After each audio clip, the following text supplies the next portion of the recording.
السلام عليكم ورحمة الله وبركاته. أخياري كسو دوادا جاناليس كنا كلا عاتي ميديا يا عين تشوف فضلا هدي نري جوكتنا سي شرقري سي أصحاب هذا يا أخرب هذا إنه صبيران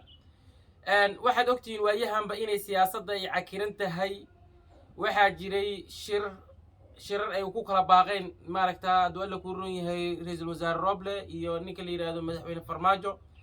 waxay dhacdaba waxa markii dambe la isku afgartay in shirka la furo oo midkii doontaba ha ahaatee anagoon og in maaragtay in siciidanni uu yiri shirka Roblan ka qayb galaya ninka la yiraahdo shirka waxaan ka qayb galaya asagana wuxuu yiri ninka la yiraahdo Axmed Madoobena sidaas oo kale shirkaas uu dalbaday waxa uu soo jawaabay ninka la yiraahdo Lafta Gareen Cabdicasiis Lafta Gareen koonfur galbeed madax hogaamiyaha ka labadan nin oo kaleena waa iska maarta gaabsadeen ayagoo la og yahay mowqifkooda meesha uu jiro inay tahay dhanka farmaajo inay yihiin ama farmaajo inay la jaal yihiin haddaba shirkii wuxuu socdaa dhowr maalmood maanta waa adwaa kuurooya maalinta yimaadeen oo shirku bilowday iyo maanta markii laga tiriyo ilaa waa 6 maalmood maanta sabtiya bishuna ay tahay adwaa kuurooya 8 bisha maarta Janaayo ama January 2022 wuxuu shirkan ku qotomay marka muhiimadda aan xarnaa inaan isla fahanno shirku wuxuu ku qotomay maaragtaa hadoo laba labada qodobna waxay kala hayeen in laga qayb geliyo nimanka la yiraahdo midowga musharixiinta nimanka loogu magac daray ee fadhigoodu yahay Hotel Jazeera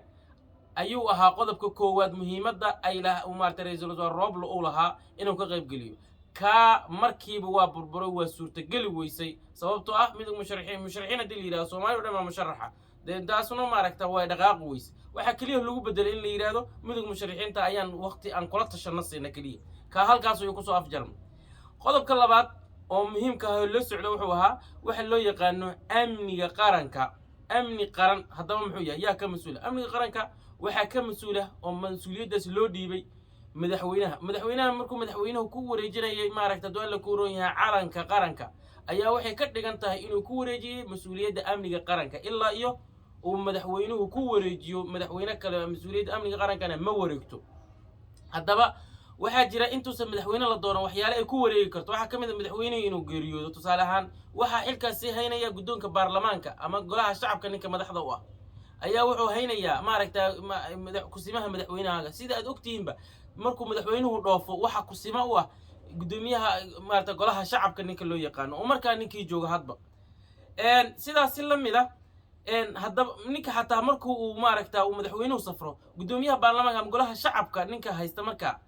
ama aqalka hoose wax saxiixa ama wax gooniyo maaragta uu siin kara ma jira kaliya waa maaragta adwaa ku roon yahay taajka ayaa la sii suray taajkaas oo wax awooduhu ku oo fulineed uusan lahayn haddaba ra'iisul wasaaraha ayaa wuxuu codsaday miiska soo saaray ajendaha wuxuu soo saaray miiska in uu dalbado amniga qaranka lagu wareejiyo amniga qaranka wax badan uu soo warwareegay muhiimadda waxay tahay adwaa ku roon clipkeena soo socda ama muuqaaladan xiga ayaan maaragta in badan ku faahfaahin doonaa wuxuu miiska soo saaray in amniga qaranka lagu wareejiyo si uu doorashada u wado haddii maaragta sabab adii la weydiiyeen dal rag ay weydiiyeen waxay yiraahdeen maaragta amnigiga ayaan u baqayaa doorashada ma wadi karayo haddaba doorashada uu ra'iisul wasaaruhu wado oo amnigiisa uga baqa waatay ilaa waxaan ognahay gobolada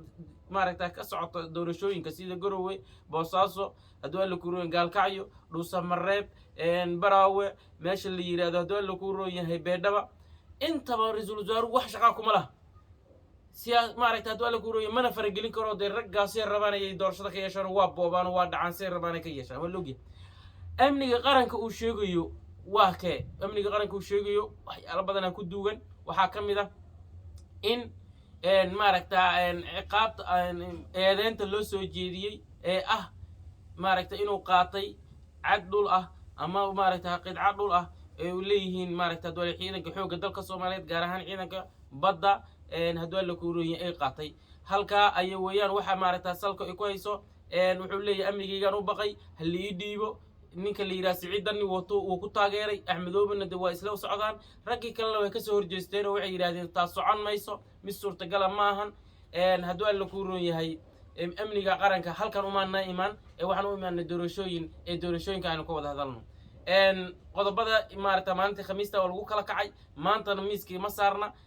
maaragta hadduu alla ku roon yahay waxyaalaha kale oo maaragta kalabyadana kale ayaan kusoo gudbin doonaa asxaabay mar kale nagu soo biira si aan halkan bahwadaag u ahaano assalaamu calaykum waraxmatullahi wabarakaatu